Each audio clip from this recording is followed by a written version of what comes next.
Hey, what's happening guys? How we doing? Welcome back to Billy Forex. Alright, the GoPro has arrived and I've done a bit of footage of it on the bike this morning on my way into work using the hyper smooth time-lapse thing. It's amazing. Have a look at this.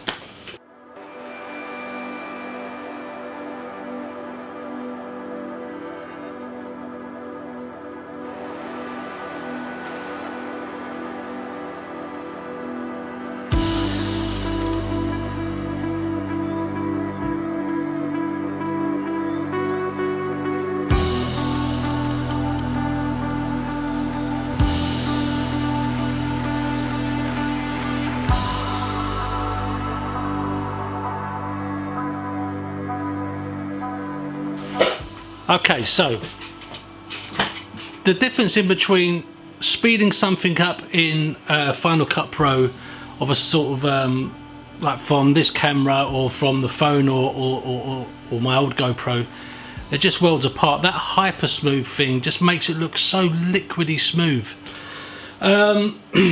Okay, so what I'm going to do this video is I'm going to give you a rundown of the new camera, the GoPro Hero 7 Black. This is mostly for people that have the old GoPros, the generation 1, 2 or 3. I'm not too sure if the 4 had the touchscreen interface at the back, I'm not really sure.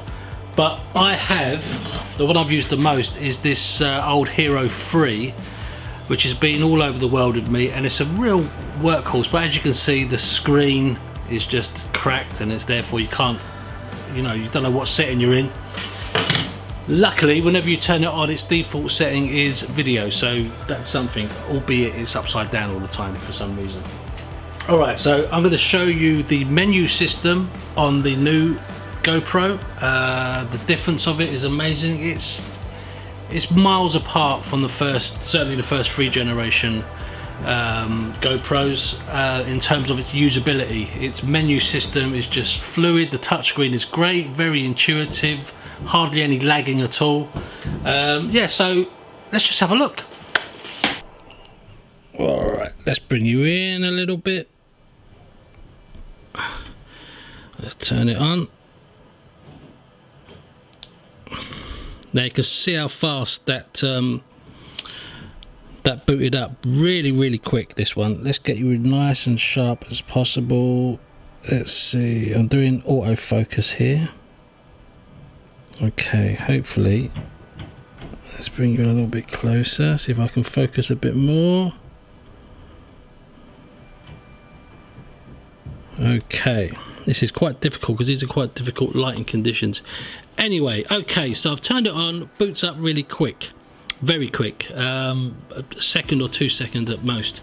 So the first screen you come to is your video screen. You can of course change this in your preferences, but the video is the one I use the most.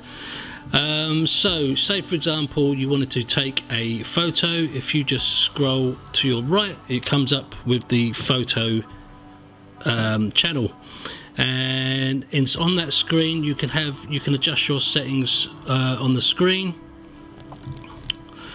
so you can change your field of view, your super photo, which is just another term for HDR, RAW on or off, or Pro Tunes, which is fine-tuning your image, like the white balance for example. I've got all those off. I do all my editing post filming in Final Cut Pro or Photoshop. Let's go back. So that's the photo one, and of course it does have zoom.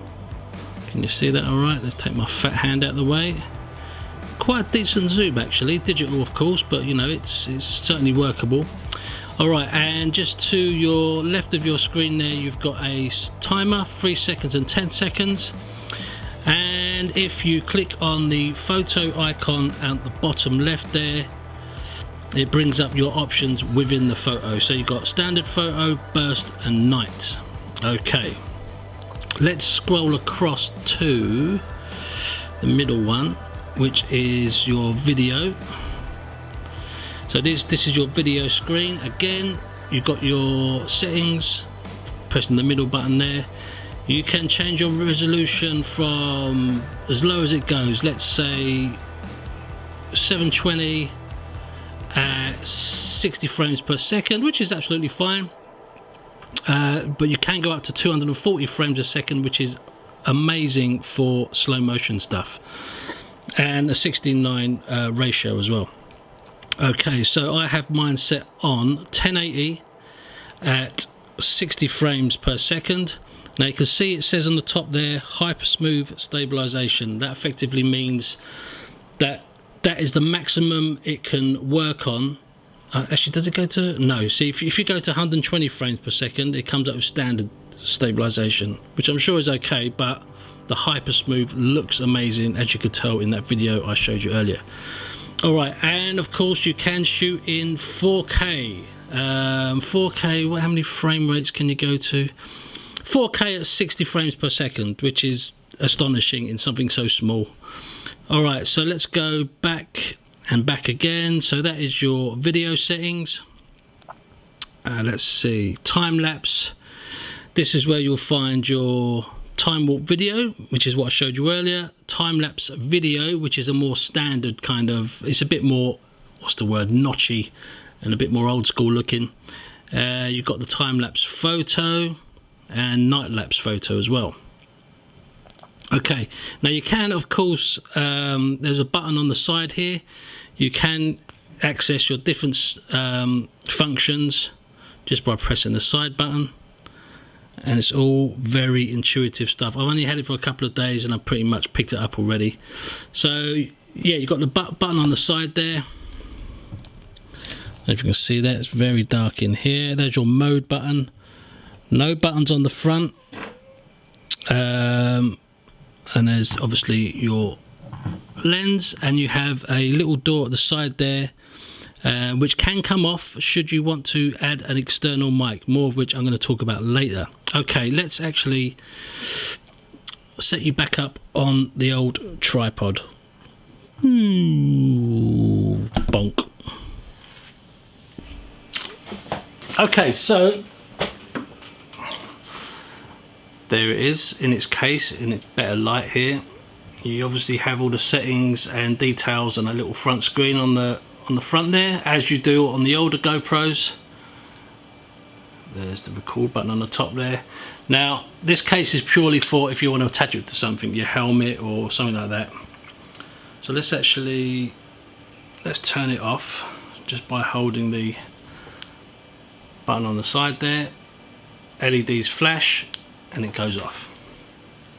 You can set it up to beep or turn those beeps off. You can even set it up to have the LEDs off all the time as well, so you can be a bit more sort of covert if you don't want to advertise the fact you're using one. So waterproof straight out of the box, no case needed. The screen is lovely and bright, actually, nice and sharp. I hope that did it justice there. Now, for vloggers who want to use this with their helmet, you are going to have to buy, if you don't have one already, a mic adapter. Now this is the only downside to this camera, other than the fact it's 380 quid. You cannot use an external mic without buying one of these USB-C adapters. It's got that kind of new looking plug there. The problem with this is, I mean, if you look how nice and small and kind of smooth looking that is, to add this to it is effectively adding another quarter of the size to it. It's a shame really that they can't integrate this into this as it is. I'm sure the next one they will do. That's how they make money from us. So there's somehow I'm gonna have to get some what's it called, Velcro, and attach it to the helmet somehow, and then that goes into the side, and then blah blah blah. If you're wondering, because that's where the mic adapter will be plugged in on the side there.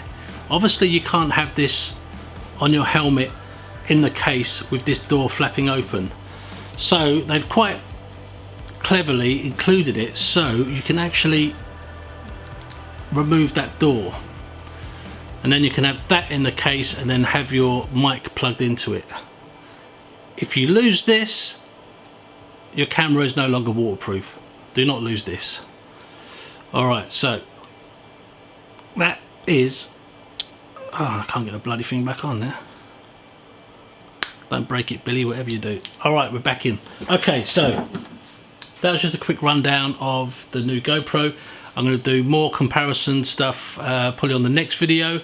I'm going to run the Hero 3 and the new 7 Black at the same time next to each other on the bike, and I'll do a side-by-side comparison just to see how good, and it is good, that hyper smooth function is. Alright, so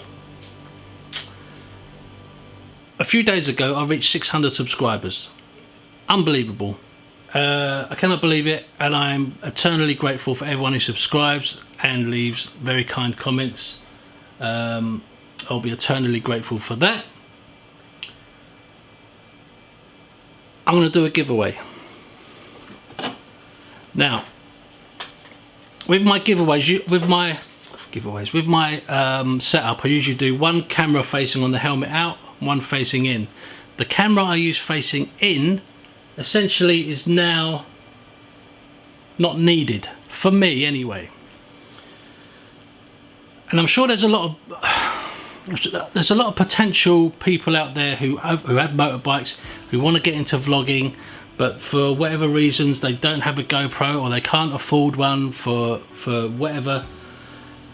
I'm going to give away my older GoPro.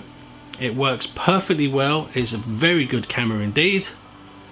I no longer need it now that I have the new one and the Hero 3. A man does not need 3 GoPros, he really doesn't. So I'm going to give this one away. How am I going to do it? I don't know. I've literally just thought up this idea right now. I'm going to post a picture advertising this giveaway on Instagram. Go over to there, I'll leave the link up below. Like and share the pic. That's what they do, right? You like it and then you share it with one of your friends and tag your friend in it. Whatever, just if you subscribe to the channel already, if you're a long-term subscriber, you already have a chance of winning it. If you are a vlogger or you want to be a vlogger and you don't have a GoPro and you would like one, let me know on the comments section, let me know on Instagram, tell me, and I'll just pick one out at random and I'll just post it off chair wherever you are in the world, free of charge. Lovely jubbly, everyone's a winner. Alright, this is being given away to you, okay? So thank you very much for subscribing. Okay, one thing though, you will have to get a little memory card with it because I don't have one in there, and a little cable to charge it, but other than that, it is good to go.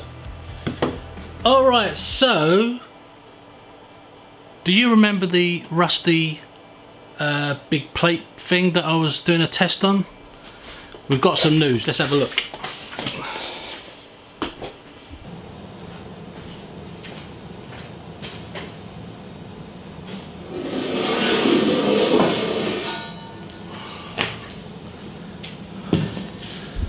Alright, let's flip you around.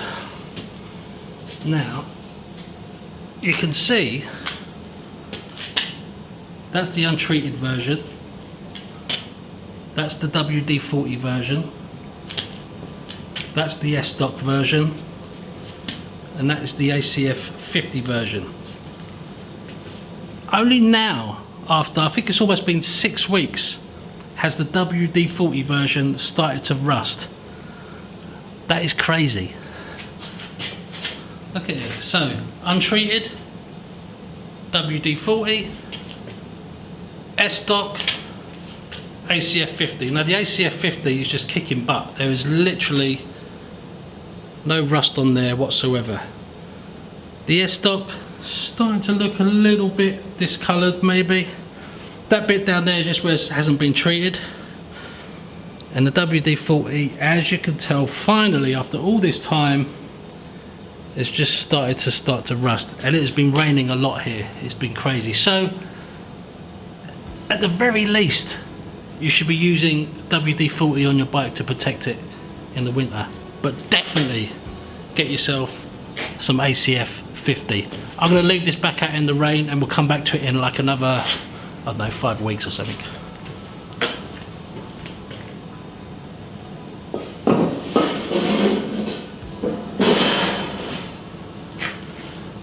lazy. Right, let's go back inside.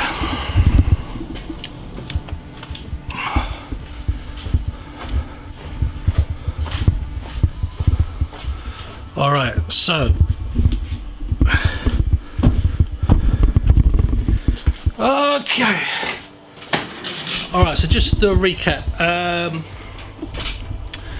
the comparison video on the bike between the GoPro 3 and the new 7 will be happening very soon. I already have some footage of that. The time-lapse hypersmooth thing is amazing on the new one. There's lots of possibilities for some quite interesting looking work on that. And get yourself over to Instagram. This belongs to one of you, and I wish you all the very best in winning it. Blimey, are we done? I think we are. All right, that's it. Thanks a lot, guys. Jeez, I only walked outside, I'm out of breath. Take it easy. I'll see you all soon. Take it easy, guys. Ta-da, bye.